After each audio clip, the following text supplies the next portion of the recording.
2011 को सर्वोच्च अदालत ने नंदिनी सुंदर और अन्य लोगों ने एक विवाद दायर किया और सुप्रीम कोर्ट ने जस्टिस सुदर्शन रेड्डी के नेतृत्व में तय किया कि नक्सलियों के खिलाफ राज्य की ये लड़ाई गैर कानूनी है और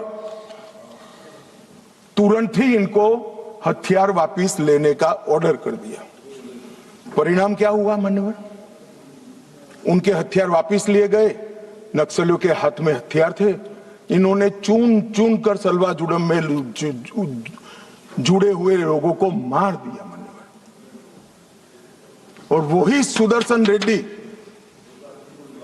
विपक्ष का उपराष्ट्रपति पद के प्रत्याशी बने मान्यवर। कांग्रेस पार्टी जो कह रही ना हमारा क्या लेन देन है, ये लेन देन है। जो देश की कानून और व्यवस्था में मानता है वो सुदर्शन रेड्डी को कभी अपना प्रत्याशी नहीं बनाना चाहिए मान्यवर। हमारे यहां न्यायतंत्र की व्यवस्था है, जो जज बनता है उसको तटस्थ माना जाता रहे, ये हमारे न्यायतंत्र की आत्मा है। मगर कोई व्यक्ति जज बनकर अपनी व्यक्तिगत आइडियोलॉजी का उपयोग कर कर संवैधानिक कपड़े पहनाकर अपनी आइडियोलॉजी को ऑर्डर में कन्वर्ट कर कर हजारों बेगुनाह आदिवासियों की जान जाए ऐसा फैसला देता है तो मैं इस जजमेंट की घोर निंदा करता हूं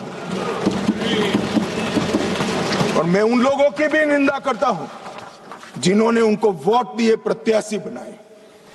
मान्यवर, आइडियोलॉजी जनता के भले के ऊपर नहीं हो सकती।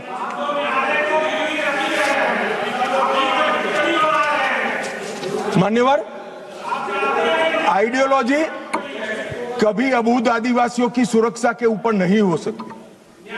आइडियोलॉजी जनता के भले से ऊपर नहीं हो सकती। मान्यवर, ये कह रहे हैं विकास नहीं है, विकास नहीं है।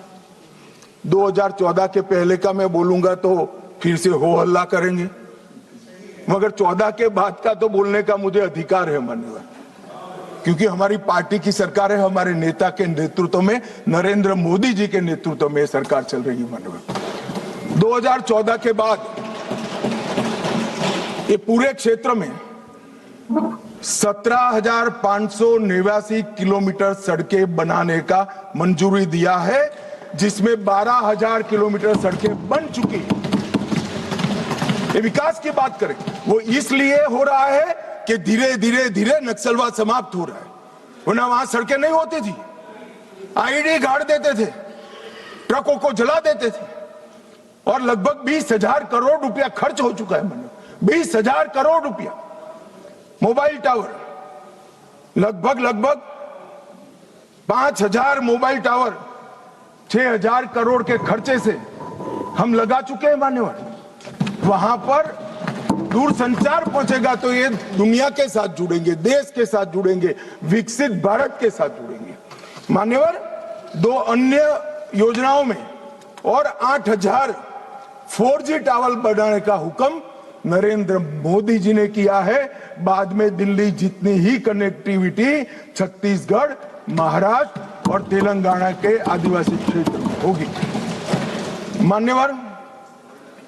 1804 बैंक शाखाएं 12 साल में खुली, 1321 ATM खुले हैं, 37,850 बैंकिंग कॉरेस्पोंडेंस बनाए गए और 6,025 डाकघर खुले।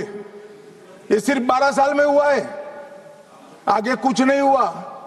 चर्चाएं करी, विकास माओवादियों ने होने नहीं दिया।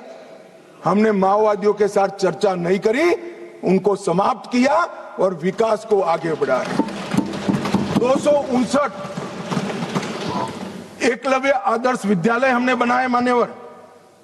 इसके साथ साथ 46 ITI, 49 SDC skill development centre बनाए, 16 कौशल विकास केंद्र बनाए और लगभग इस सब में 800 करोड़ रुपया का और खर्चा ये 12 साल में हमने किया है।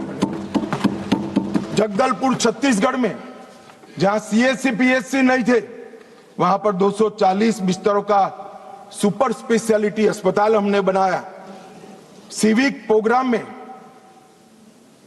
212 करोड़ के कार्य किए जो स्वास्थ्य शिविर और दवाओं के जुड़े हुए हैं, और जनजातीय युवा एक्सचेंज के कार्यक्रम भी हमने बनाए। सिक्योरिटी के लिए, राज्यों की सहायता के लिए एसआरई लेकर आए, 10 साल में 3000 करोड़ दिया। स्पेशल इंफ्रास्ट्रक्चर स्कीम लेकर आए और 5000 करोड़ दिया।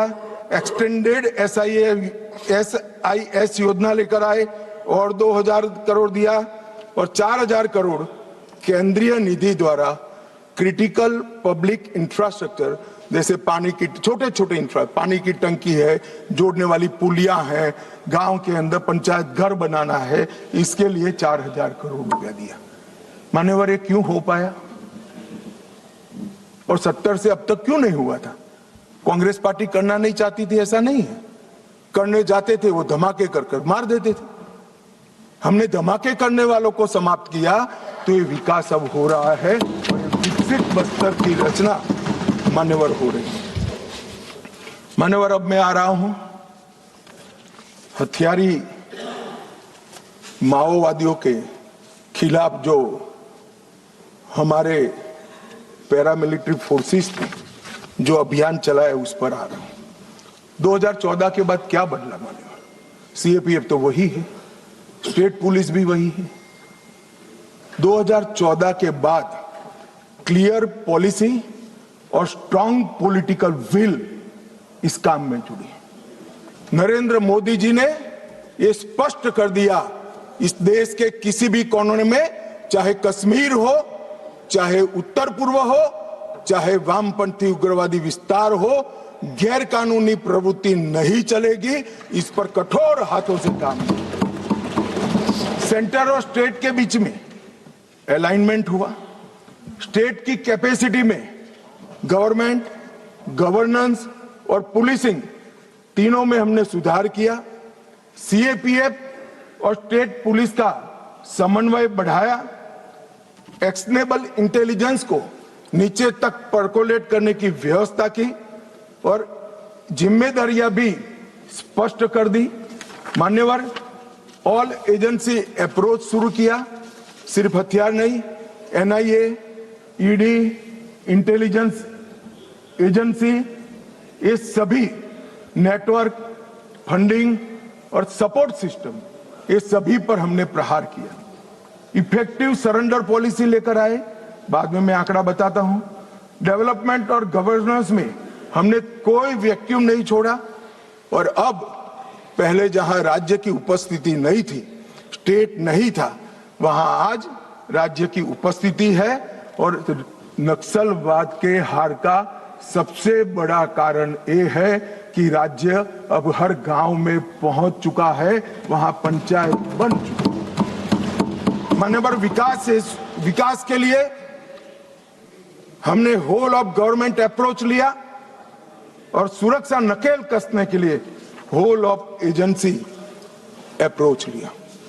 मान्यवर, 3 चीजें आज मैं देश के सामने 3 तिथियां जरूर बताना चाहता हूं। 20 अगस्त, 24 अगस्त 2024, 20 अगस्त 2019 और कल 31 मार्च 2026। 20 अगस्त को गृह मंत्रालय में एक मीटिंग हुई और ये जो पूरा मोदी जी ने विकास का काम तो पहले से ही चालू कर दिया। ये पूरा पुलिस कोऑर्डिनेशन का काम, मॉडर्नाइजेशन का काम, रिटायर्ड नक्सलियों को पुलिस फोर्स में लेने का काम, इनके कोऑर्डिनेशन का काम, खुफिया एजेंसी के साथ, ये सब 20 अगस्त को डिजाइन करेगा। तो फिर इतनी देर क्यों लगी? बैठ जाओ, मैं बताता हूं पैसा का भी।